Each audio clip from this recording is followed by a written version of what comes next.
فمن أظلم ممن كذب على الله وكذب بالصدق إذ جاءه أليس في جهنم مثوى للكافرين والذي جاء بالصدق وصدق به أولئك هم المتقون لهم ما يشاءون عند ربهم ذلك جزاء المحسنين ليكفر الله عنهم أسوأ الذي عملوا ويجزيهم أجرهم بأحسن الذي كانوا يعملون أليس الله بكاف عبده ويخوفونك بالذين من دونه ومن يضلل الله فما له من هاد ومن يهد الله فما له من مضل أليس الله بعزيز ذي انتقام ولئن سألتهم من خلق السماوات والأرض ليقولن الله قل أفرأيتم ما تدعون من دون الله إن أرادني الله بضر هل هن كاشفات ضره أو أرادني برحمة هل هن ممسكات رحمته قل حسبي الله عليه يتوكل المتوكلون قل يا قوم اعملوا على مكانتكم إني عامل فسوف تعلمون من يأتيه عذاب يخزيه ويحل عليه عذاب مقيم إنا أنزلنا عليك الكتاب للناس بالحق فمن اهتدى فلنفسه ومن ضل فإنما يضل عليها فمن اهتدى فلنفسه ومن ضل فإنما يضل عليها وما أنت عليهم بوكيل الله يتوفى الأنفس حين موتها والتي لم تمت في منامها فيمسك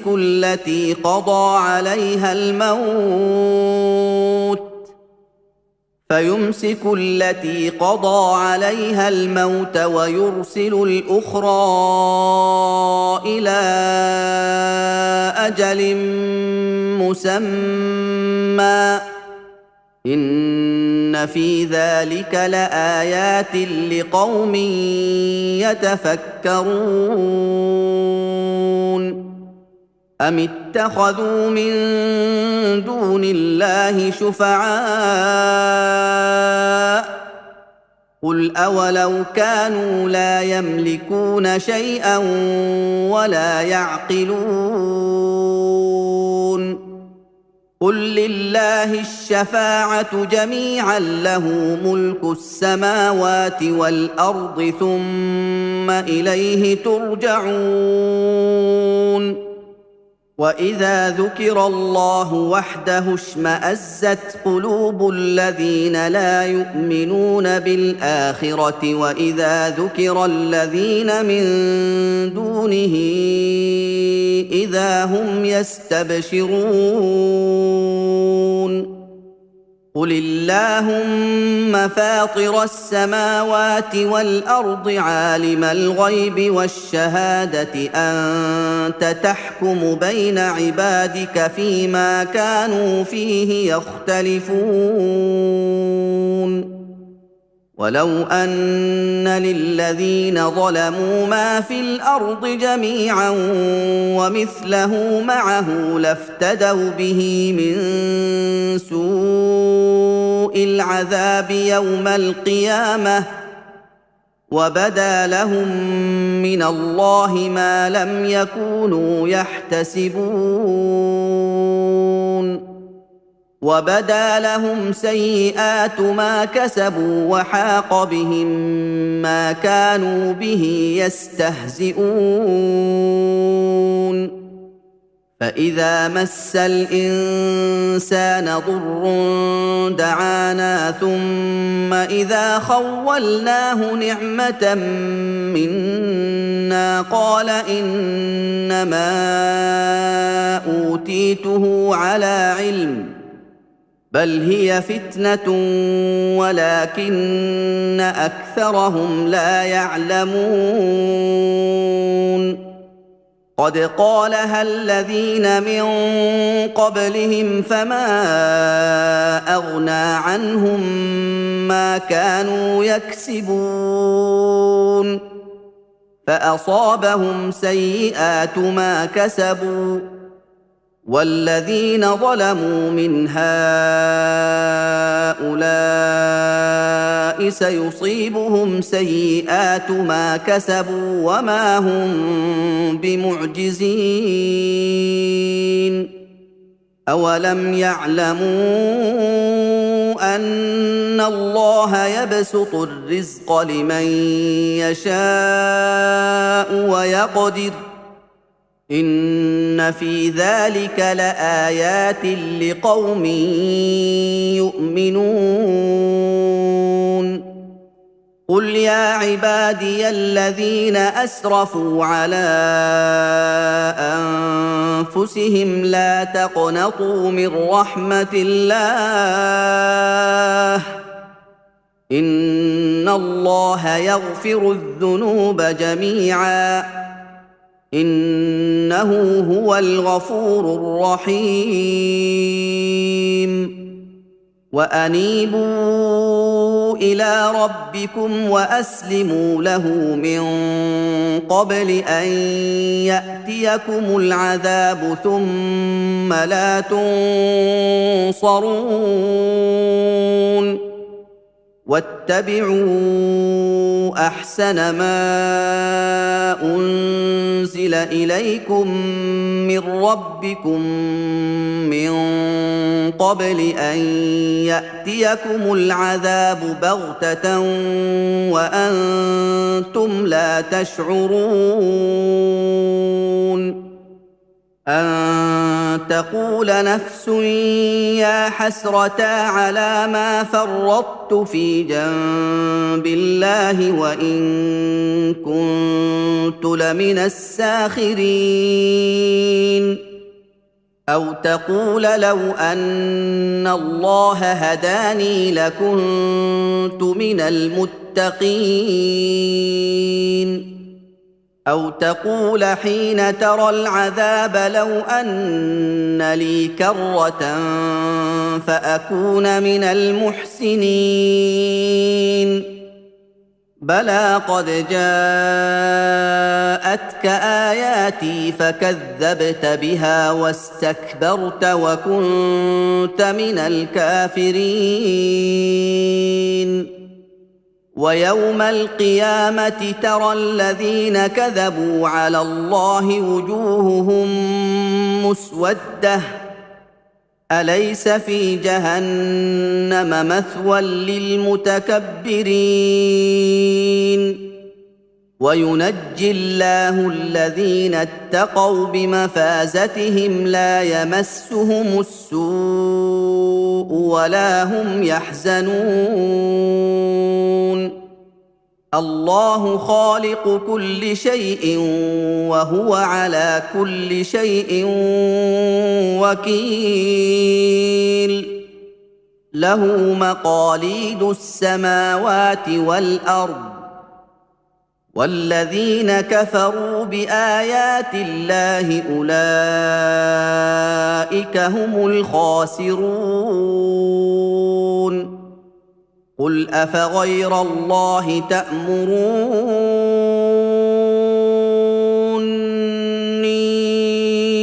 اعبد ايها الجاهلون ولقد اوحي اليك والى الذين من قبلك لئن اشركت ليحبطن عملك ولتكونن من الخاسرين بل الله فاعبد وكن من الشاكرين وما قدروا الله حق قدره والارض جميعا قبضته يوم القيامه والسماوات مطويات بيمينه سبحانه وتعالى عما يشركون ونفخ في الصور فصعق من في السماوات ومن في الارض الا من شاء الله ثم نفخ فيه اخرى فاذا هم قيام ينظرون واشرقت الارض بنور ربها ووضع الكتاب وجيء بالنبيين والشهداء وقضي بينهم بالحق وهم لا يظلمون ووفيت كل نفس ما عملت وهو اعلم بما يفعلون وسيق الذين كفروا الى جهنم زمرا حتى اذا جاءوها فتحت أبوابها وقال لهم خزنتها ألم يأتكم رسل منكم يتلون عليكم آيات ربكم وينذرونكم لقاء يومكم هذا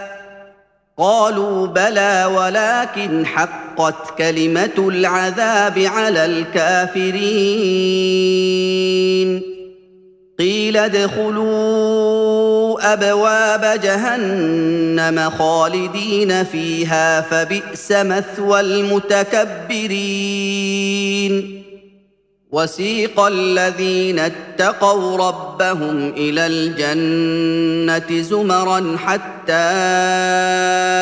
إذا جاءوها وفتحت أبوابها وقال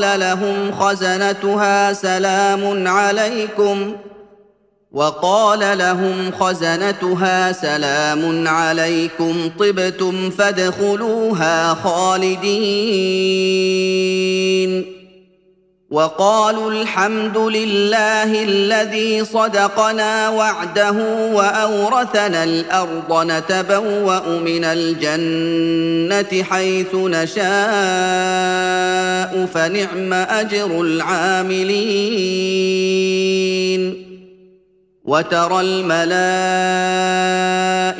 حافين من حول العرش يسبحون بحمد ربهم وقضي بينهم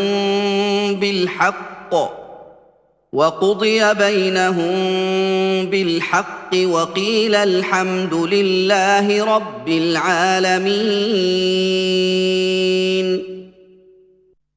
بسم الله الرحمن الرحيم حميم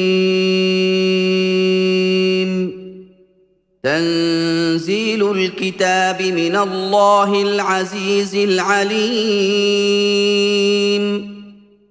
غافر الذنب وقابل التوب شديد العقاب ذي الطول لا إله إلا هو إليه المصير ما يجادل في آيات الله إلا الذين كفروا فلا يغررك تقلبهم في البلاد كذبت قبلهم قوم نوح والأحزاب من بعدهم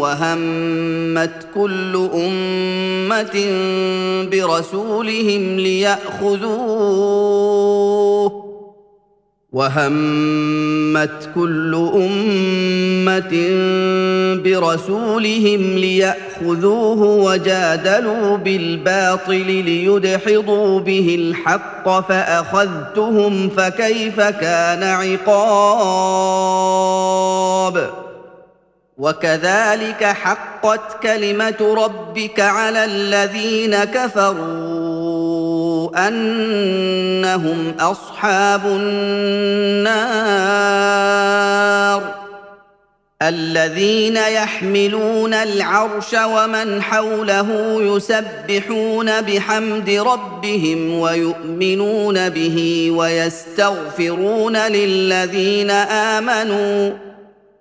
ويستغفرون للذين آمنوا ربنا وسعت كل شيء رحمة وعلما فاغفر للذين تابوا واتبعوا سبيلك وقهم عذاب الجحيم ربنا وأدخلهم جنات عدن التي وعدتهم ومن صلح من آبائهم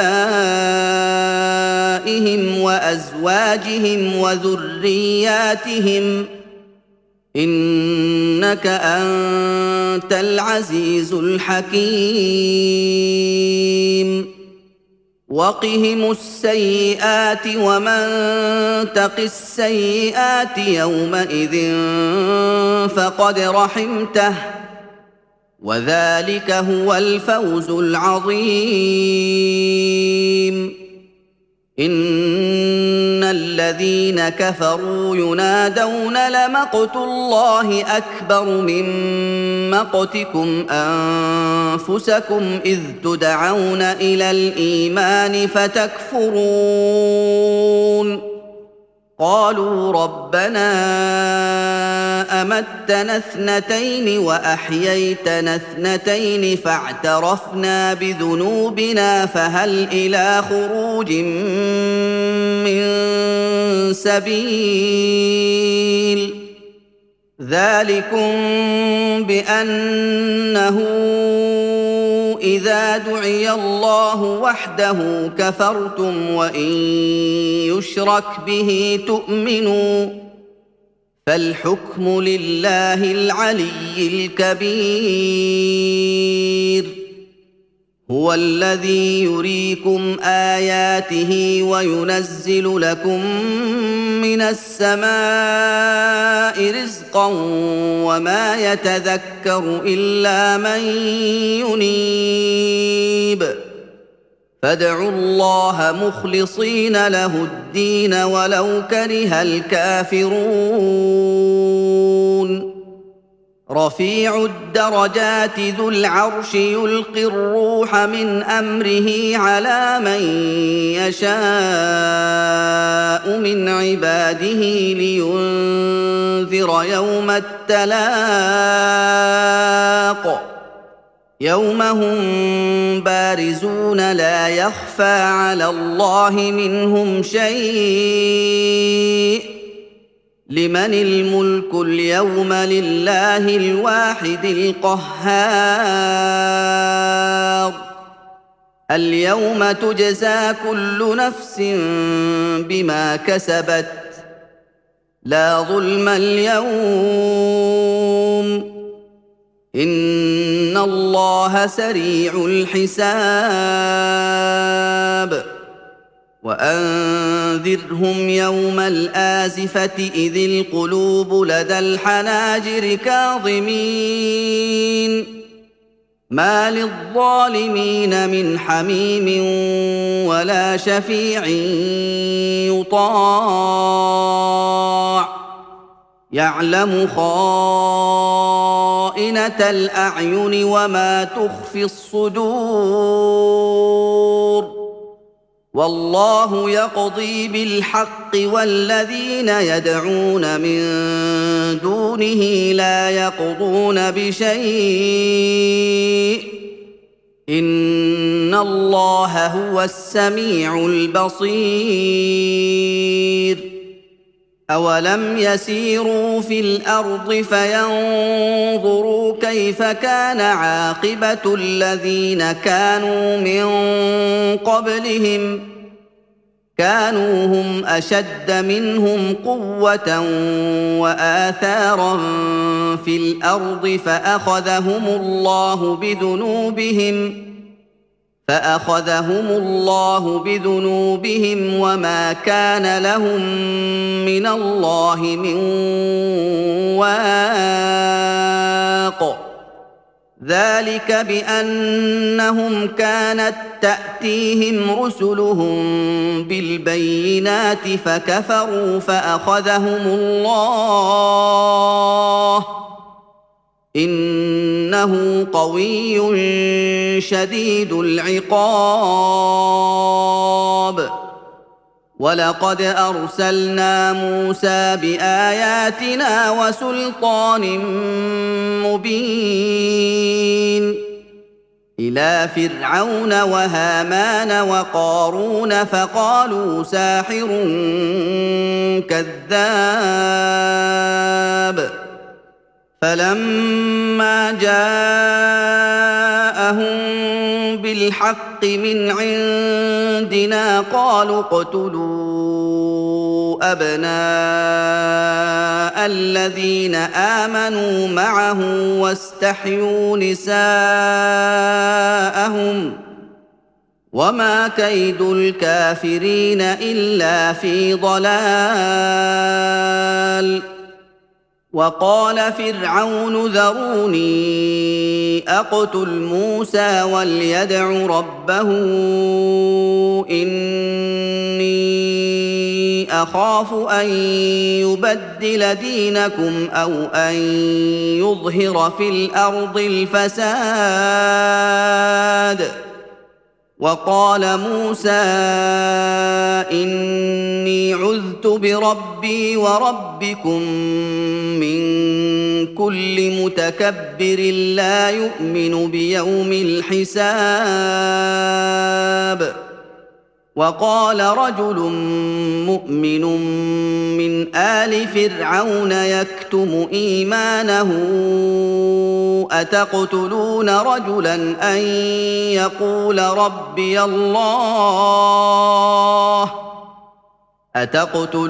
رجلا أن يقول ربي الله وقد جاءكم بالبينات من ربكم وإن يك كاذبا فعليه كذبه وإن يك صادقا يصبكم بعض الذي يعدكم إن الله لا يهدي من هو مسرف كذاب يا قوم لكم الملك اليوم ظاهرين في الأرض فمن ينصرنا من بأس الله إن جاءنا قال فرعون ما أريكم إلا ما أرى وما أهديكم إلا سبيل الرشاد وقال الذي آمن يا قوم إني أخاف عليكم مثل يوم الأحزاب مثل دأب قوم نوح وعاد وثمود والذين من بعدهم وما الله يريد ظلما للعباد ويا قوم إني أخاف عليكم يوم التناد يوم تولون مدبرين ما لكم من الله من عاصم ومن يضلل الله فما له من هاد ولقد جاءكم يوسف من قبل بالبينات فما زلتم في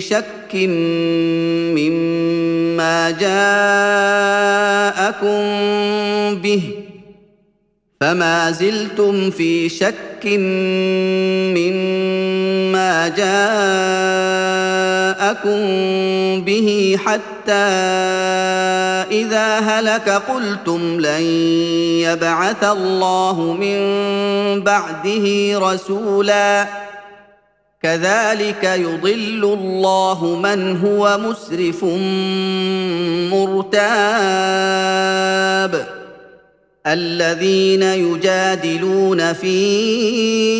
آيات الله بغير سلطان أتاهم كبر مقتا عند الله وعند الذين آمنوا كذلك يطبع الله على كل قلب متكبر جبار وقال فرعون يا هامان ابن لي صرحا لعلي أبلغ أسباب السماوات فأطلع إلى إله موسى وإني لأظنه كاذبا وكذلك زين لفرعون سوء عمله وصد عن السبيل وما كيد فرعون إلا في تباب وقال الذي آمن يا قوم اتبعون أهدكم سبيل الرشاد يا قوم إنما هذه الحياة الدنيا متاع وإن الآخرة هي دار القرار من عمل سيئة فلا يجزى إلا مثلها ومن عمل صالحا من ذكر أو أنثى وهو مؤمن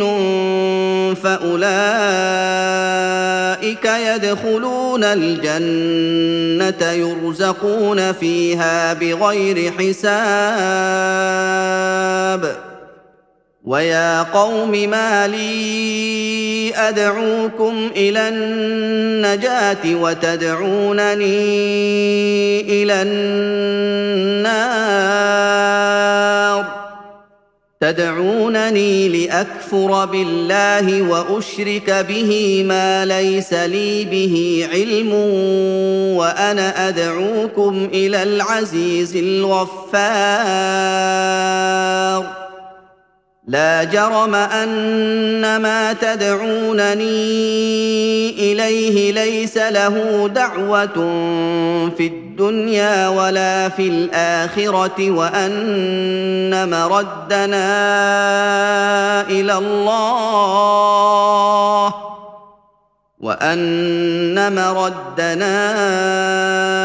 إلى الله وأن المسرفين هم أصحاب النار فستذكرون ما أقول لكم وأفوض أمري إلى الله إن الله بصير بالعباد فوقاه الله سيئات ما مكروا وحاق بآل فرعون سوء العذاب النار يعرضون عليها غدوا وعشيا ويوم تقوم الساعة أدخلوا آل فرعون أشد العذاب وإذ يتحاجون في النار فيقول الضعفاء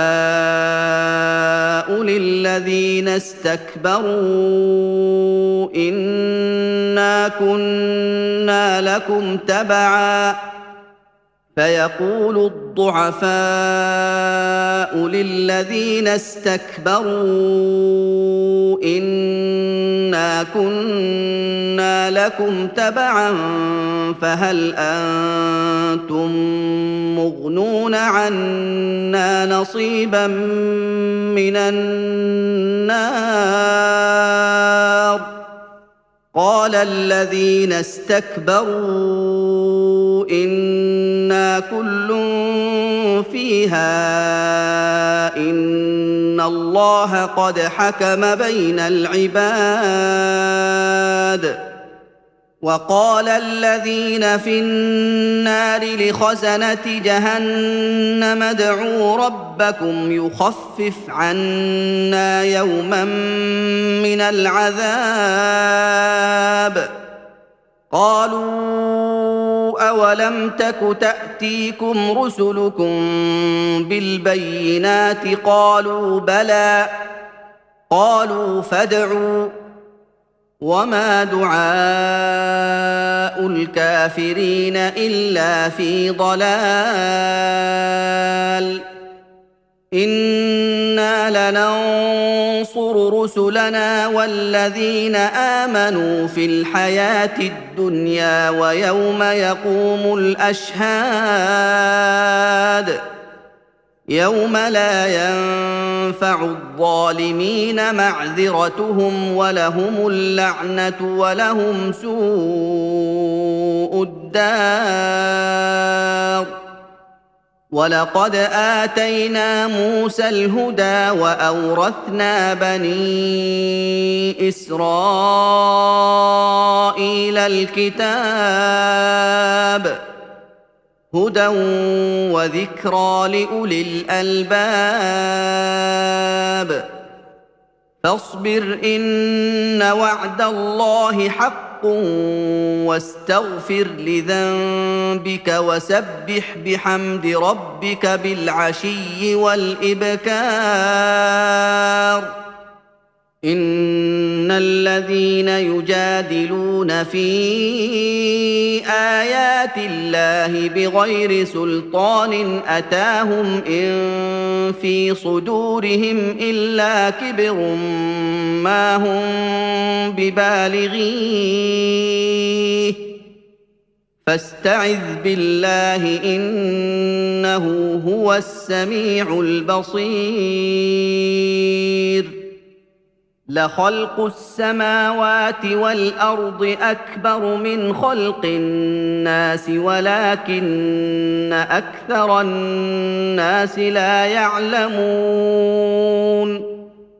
وما يستوي الأعمى والبصير والذين آمنوا وعملوا الصالحات ولا المسيء قليلا ما تتذكرون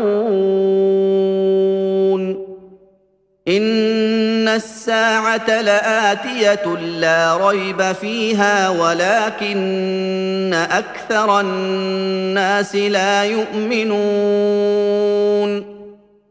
وقال ربكم ادعوني أستجب لكم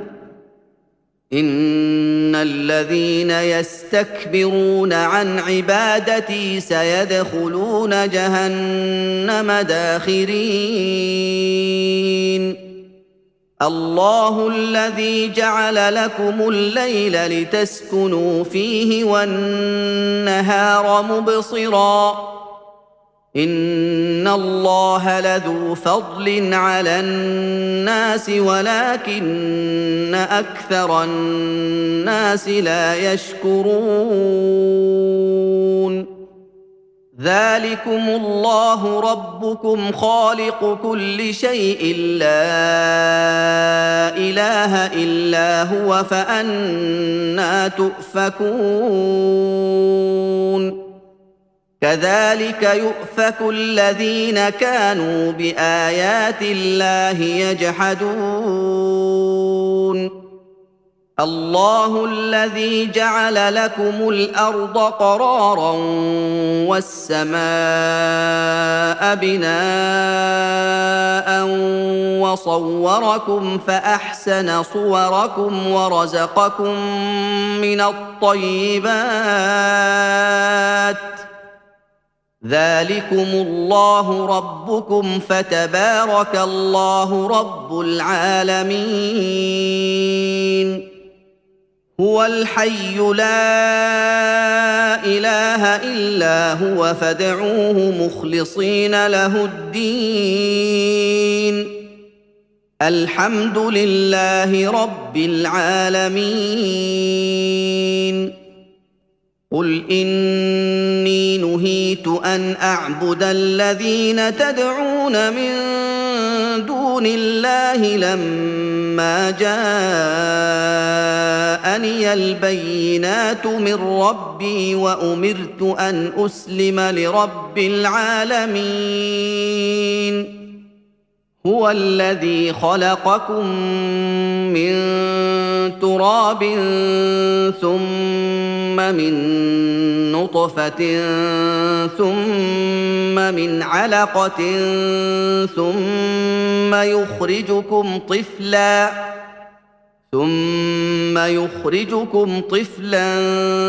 ثم لتبلغوا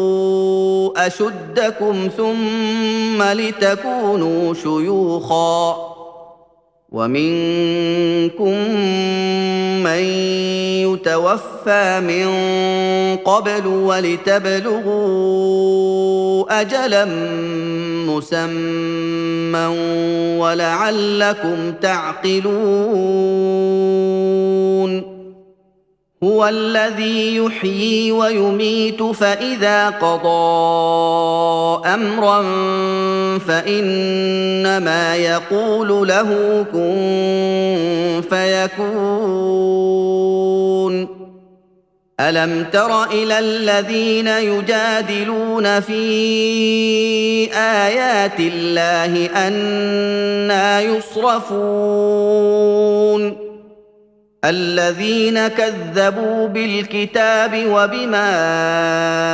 أرسلنا به رسلنا فسوف يعلمون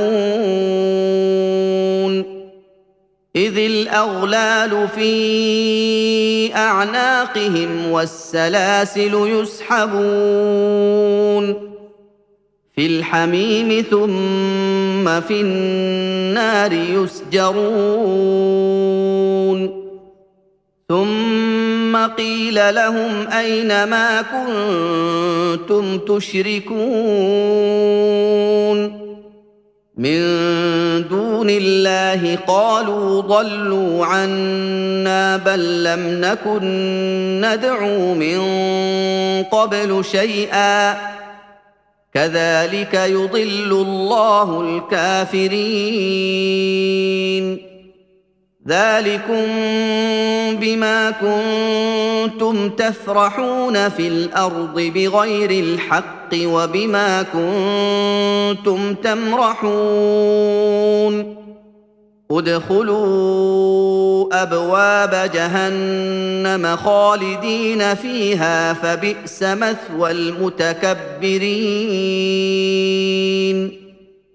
فاصبر إن وعد الله حق فإما نرينك بعض الذي نعدهم أو نتوفينك فإلينا يرجعون ولقد أرسلنا رسلا من قبلك منهم من قصصنا عليك ومنهم من لم نقصص عليك وما كان لرسول ان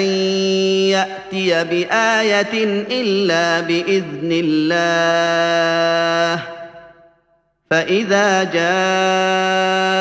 امر الله قضي بالحق وخسر هنالك المبطلون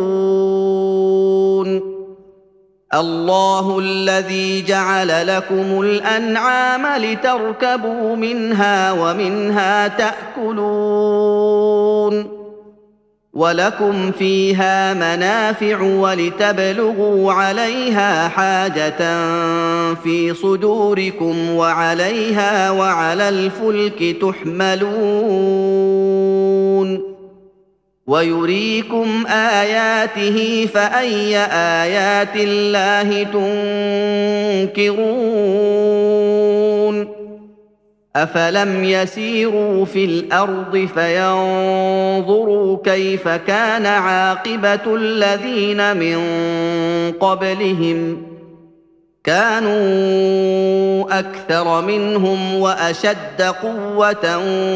واثارا في الارض فما اغنى عنهم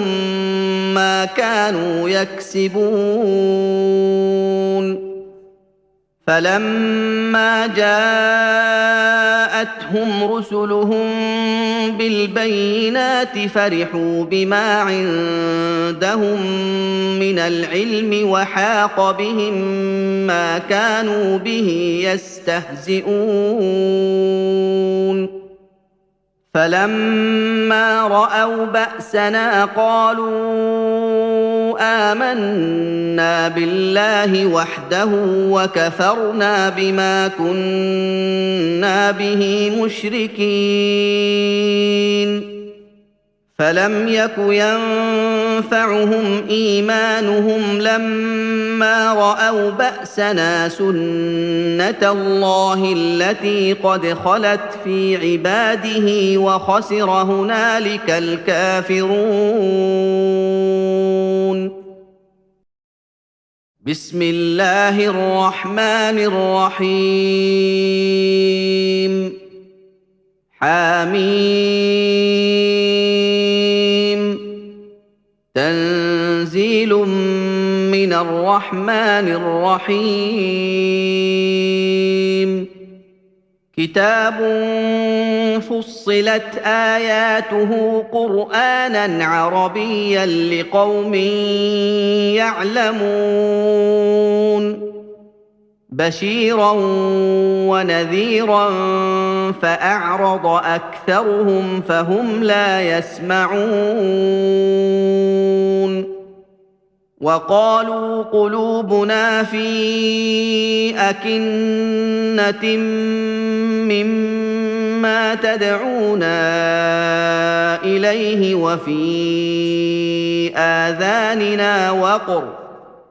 وفي آذاننا وقر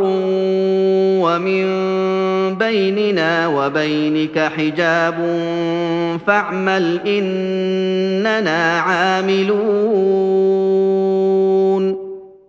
قل إنما أنا بشر مثلكم يوحى إلي أنما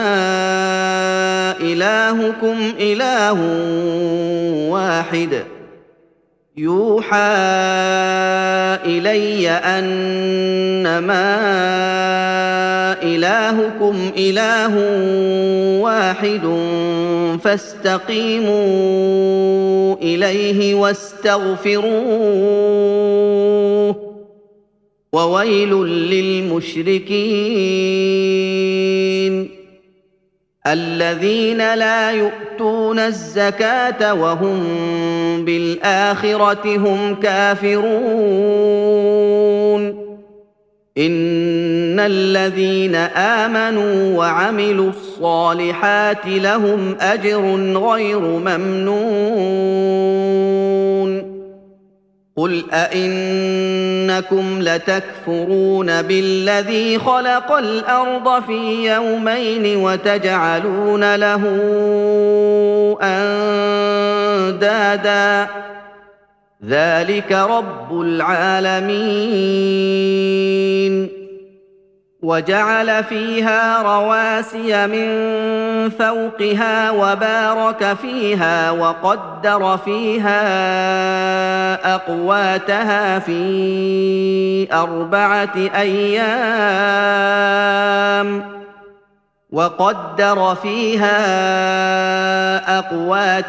في 4 أيام سواء للسائلين.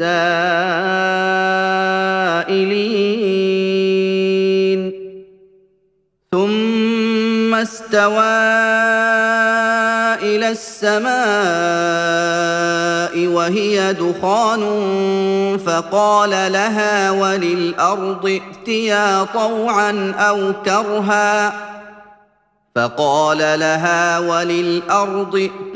طوعا أو كرها قالتا أتينا طائعين.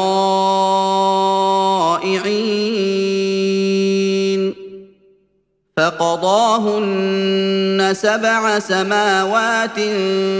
في يومين وأوحى في كل سماء أمرها وزينا السماء الدنيا بمصابيح وحفظا ذلك تقدير العزيز العليم. فإن أعرضوا فقل أنذرتكم صاعقة مثل صاعقة عاد وثمود إذ جاءتهم الرسل من بين أيديهم ومن خلفهم ألا تعبدوا إلا الله قالوا لو شاء ربنا لأنزل ملائكة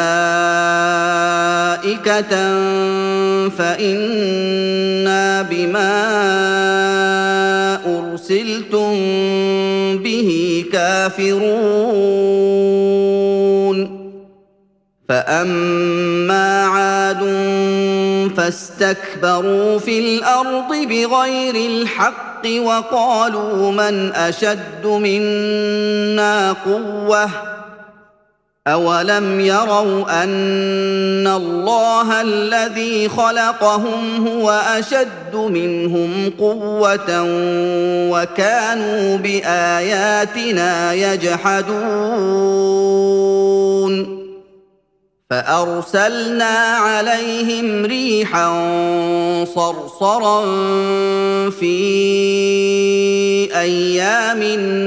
نحسات لنذيقهم عذاب الخزي في الحياة الدنيا ولعذاب الآخرة أخزى وهم لا ينصرون. وأما ثمود فهديناهم فاستحبوا العمى على الهدى فأخذتهم صاعقة العذاب الهون بما كانوا يكسبون. ونجينا الذين آمنوا وكانوا يتقون. ويوم يحشر أعداء الله إلى النار فهم يوزعون حتى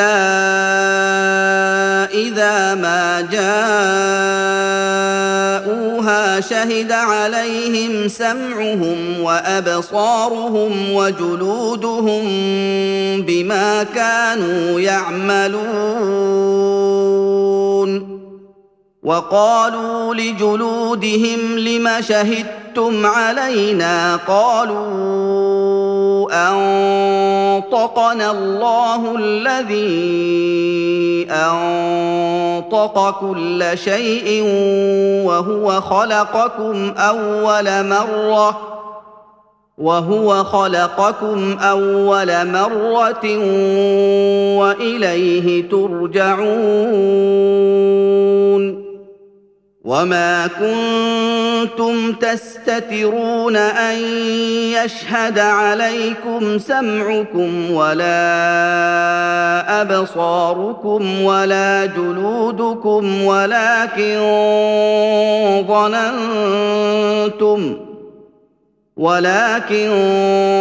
ظننتم أن الله لا يعلم كثيرا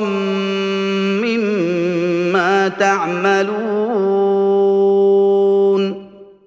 وذلكم ظنكم الذي ظننتم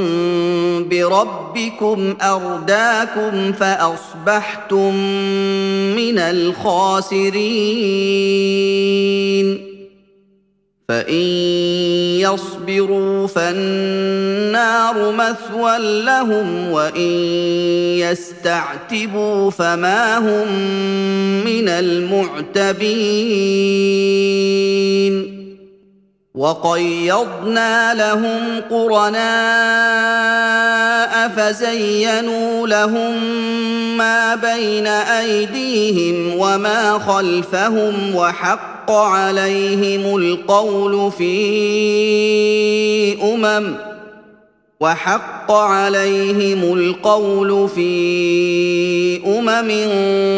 قد خلت من قبلهم من الجن والإنس إنهم كانوا خاسرين وقال الذين كفروا لا تسمعوا لهذا القرآن والغوا فيه لعلكم تغلبون فلنذيقن الذين كفروا عذابا شديدا ولنجزينهم أسوأ الذي كانوا يعملون ذلك جزاء أعداء الله النار لهم فيها دار الخلد جزاء بما كانوا بآياتنا يجحدون وقال الذين كفروا ربنا أرنا الذين أضلانا من الجن والإنس نجعلهما تحت أقدامنا ليكونا من الأسفلين إن الذين قالوا ربنا الله ثم استقاموا تتنزل عليهم الملائكة ألا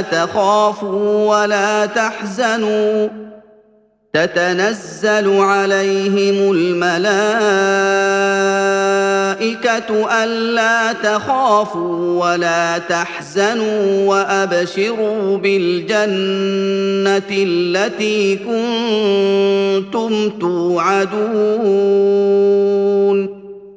نحن أولياؤكم في الحياة الدنيا وفي الآخرة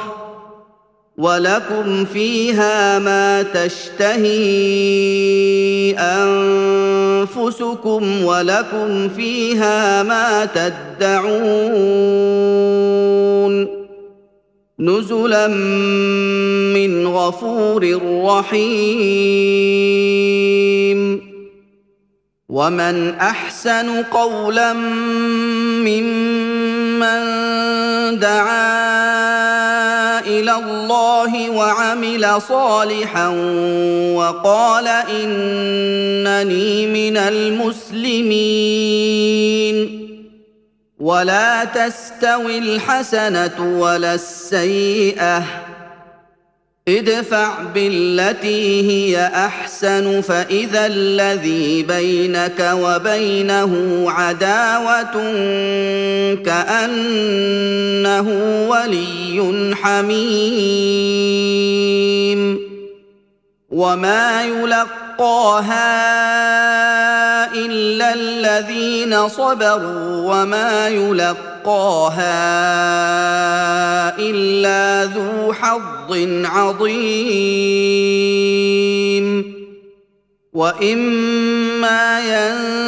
ينزغنك من الشيطان نزغ فاستعذ بالله انه هو السميع العليم ومن اياته الليل والنهار والشمس والقمر لا تسجدوا للشمس ولا للقمر واسجدوا لله الذي خلقهن إن كنتم إياه تعبدون فإن استكبروا فالذين عند ربك يسبحون له بالليل والنهار وهم لا يسأمون ومن آياته أنك ترى الأرض خاشعة فإذا أنزلنا عليها الماء اهتزت وربت إن الذي أحياها لمحيي الموتى إنه على كل شيء قدير إن الذين يلحدون في آياتنا لا يخفون علينا أفمن يلقى في النار خير أم من يأتي آمنا يوم القيامة اعملوا ما شئتم إنه بما تعملون بصير إن الذين كفروا بالذكر لما جاءهم وإنه لكتاب عزيز لا يأتيه الباطل من بين يديه ولا من خلفه تنزيل من حكيم حميد ما يقال لك إلا ما قد قيل للرسل من قبلك إن ربك لذو مغفرة وذو عقاب أليم ولو جعلناه قرآنا أعجميا لقالوا لولا فصلت آياته أعجمي وعربي قل هو للذين آمنوا هدى وشفاء والذين لا يؤمنون في آذانهم وقر وهو عليهم عمى أولئك ينادون من مكان بعيد ولقد آتينا موسى الكتاب فاختلف فيه ولولا كلمة سبقت من ربك لقضي بينهم وإنهم لفي شك منه مريب من عمل صالحا فلنفسه ومن اساء فعليها وما ربك بظلام للعبيد